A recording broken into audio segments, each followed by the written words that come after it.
സൗദിയുമായി പാകിസ്ഥാന് പുതിയ പ്രതിരോധ കരാർ. പാകിസ്ഥാനൊപ്പം ഇന്ത്യയെ ആക്രമിക്കാൻ സൗദിയും കളത്തിലിറങ്ങുമോ? ഇരു രാജ്യങ്ങളുടെയും പ്രതിരോധ കരാർ വ്യവസ്ഥകൾ ഇന്ത്യ സസൂക്ഷ്മം നിരീക്ഷിക്കുന്നു.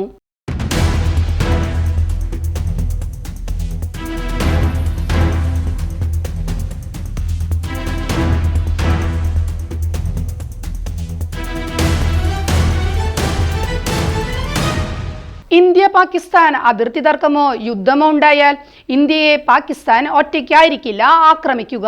കൂട്ടിനെ സൗദി അറേബ്യയും കാണും. സൗദി അറേബ്യയും പാകിസ്ഥാനും ഒപ്പുവെച്ച പ്രതിരോധ കരാറിൽ ഇന്ത്യ ജാഗ്രതയോടെ കാണേണ്ട വിവിധ വകുപ്പുകളുണ്ടെന്ന് സൂചന. പഹൽഗാം ഭീകരാക്രമണത്തിന് ഇന്ത്യ നൽകിയ മറുപടിയിൽ തകർന്നടിഞ്ഞ പാകിസ്ഥാൻ മറ്റ് രാജ്യങ്ങളുമായി ചേർന്ന് പുതിയ തന്ത്രങ്ങൾ പുറത്തെടുക്കുകയാണ്. ഇതെല്ലാം സൂക്ഷ്മമായി നിരീക്ഷിക്കുന്ന ഇന്ത്യൻ വിദേശകാര്യ മന്ത്രാലയം സൗദി അറേബ്യയും പാകിസ്ഥാനും ഒപ്പുവെച്ച പ്രതിരോധ കരാറിന്റെ പ്രത്യാഘാതങ്ങൾ പഠിക്കുമെന്ന് വ്യക്തമാക്കി. വിഷയം നേരത്തെ സർക്കാരിന്റെ പരിഗണനയിലുള്ളതാണെന്നും വിദേശകാര്യ മന്ത്രാലയ വക്താവ് രൺധീർ ജയ്സ്വാൾ വ്യക്തമാക്കി. ഇന്ത്യയുടെ ദേശീയ താൽപര്യങ്ങൾ സംരക്ഷിക്കാനും ആഗോള ദേശീയ സുരക്ഷ ഉറപ്പാക്കാനും കരാർ സമഗ്രമായി വിശകലനം ചെയ്യേണ്ടതുണ്ടെന്ന് വിദേശകാര്യ മന്ത്രാലയം പ്രതികരിച്ചു. ബുധനാഴ്ചയാണ് സൗദിയും പാകിസ്ഥാനും തമ്മിൽ നിർണായകമായ പ്രതിരോധ കരാറിൽ ഒപ്പുവെച്ചത്.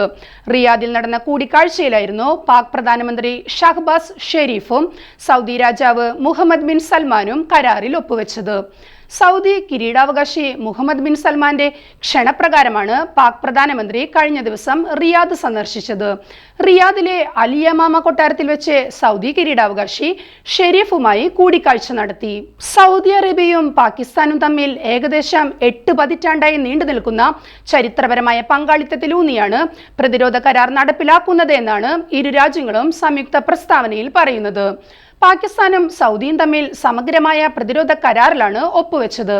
എല്ലാ സൈനിക മാർഗങ്ങളും ഇതിൽ ഉൾപ്പെടുന്നുവെന്നാണ് കരാറിനെ കുറിച്ച് പുറത്തു വന്ന വിവരങ്ങൾ വ്യക്തമാക്കുന്നത്. ഏതെങ്കിലും ഒരു രാജ്യത്തിന് നേരെയുള്ള പ്രകോപനം ഇരു കൂട്ടർക്കുമെതിരെയുള്ള പ്രകോപനമായി കണക്കാക്കുമെന്നാണ് കരാറിലെ പ്രധാനപ്പെട്ട ഒരു ഉടമ്പടി. പഹൽഗാം ഭീകരാക്രമണത്തിനും ഇന്ത്യയുടെ പ്രത്യാക്രമണമായ ഓപ്പറേഷൻ സിന്ദൂറിനും ശേഷം ഇന്ത്യയും പാകിസ്ഥാനും തമ്മിലുള്ള ബന്ധം വഷളായിരുന്നു. ഈ സാഹചര്യത്തിൽ ഈ കരാറിന് വലിയ പ്രാധാന്യമുണ്ട്. സെപ്റ്റംബർ 9 ഖത്തർ തലസ്ഥാനമായ ദോഹയിൽ ഇസ്രായേൽ നടത്തിയ ആക്രമണത്തിന്റെ പശ്ചാത്തലത്തിൽ അറബ് ലീഗും ഓർഗനൈസേഷൻ ഓഫ് ഇസ്ലാമിക് കോഓപ്പറേഷനും സംയുക്ത യോഗം വിളിച്ചു ചേർത്ത് 2 ദിവസത്തിന് ശേഷമാണ് ഇരു രാജ്യങ്ങളും തമ്മിലുള്ള ഈ കരാർ നിലവിൽ വരുന്നതെന്നും ശ്രദ്ധേയമാണ്. ഇന്ത്യയും സൗദിയും തമ്മിലുള്ള ഉഭയകക്ഷി ബന്ധം ഇപ്പോൾ കൂടുതൽ മെച്ചപ്പെട്ടിട്ടുണ്ട്. നിലവിൽ സൗദി അറേബ്യയുടെ 2ാമത്തെ വലിയ വ്യാപാര പങ്കാളിയാണ് ഇന്ത്യ. ഈ വർഷം ഏപ്രിലിൽ പ്രധാനമന്ത്രി നരേന്ദ്രമോദിയുടെ റിയാദ് സന്ദർശന വേളയിൽ പഹൽഗാമിലെ ഭീകരാക്രമണത്തെ സൗദി അറേബ്യ ശക്തമായി അപലപിച്ചിരുന്നു.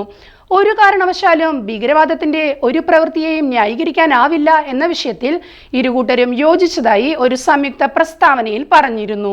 അതിർത്തി കടന്നുള്ള ഭീകരവാദത്തെ അപലപിക്കുകയും മറ്റു രാജ്യങ്ങൾക്കെതിരെ ഭീകരവാദം ഉപയോഗിക്കുന്നത് പ്രതിരോധിക്കാനും ഭീകരവാദ പ്രവർത്തനങ്ങളുടെ ആസ്ഥാനങ്ങൾ തകർക്കാനും ഭീകരരെ നിയമത്തിന് മുന്നിൽ കൊണ്ടുവരാനും എല്ലാ രാജ്യങ്ങളോടും ആഹ്വാനം ചെയ്തതായും പ്രസ്താവനയിൽ വ്യക്തമാക്കിയിരുന്നു. പ്രധാനമന്ത്രി മോദി 3 തവണ സൗദി അറേബ്യ സന്ദർശിച്ചിട്ടുണ്ട്. 2016 അദ്ദേഹത്തിന് സൗദി അറേബ്യയുടെ പരമോന്നത സിവിലിയൻ ബഹുമതിയായ കിങ് അബ്ദുൾ അസീസ് സാഷ് നൽകി ആദരിക്കുകയും ചെയ്തിരുന്നു. എന്നാൽ പാകിസ്ഥാനുമായി സൗദി അറേബ്യ ഒപ്പുവെച്ച പുതിയ പ്രതിരോധ കരാർ ഇന്ത്യയും സൗദിയും തമ്മിലുള്ള ബന്ധത്തെ ഏത് നിലയിൽ ബാധിക്കുമെന്നത് കാത്തിരുന്ന് അറിയേണ്ടതാണ്.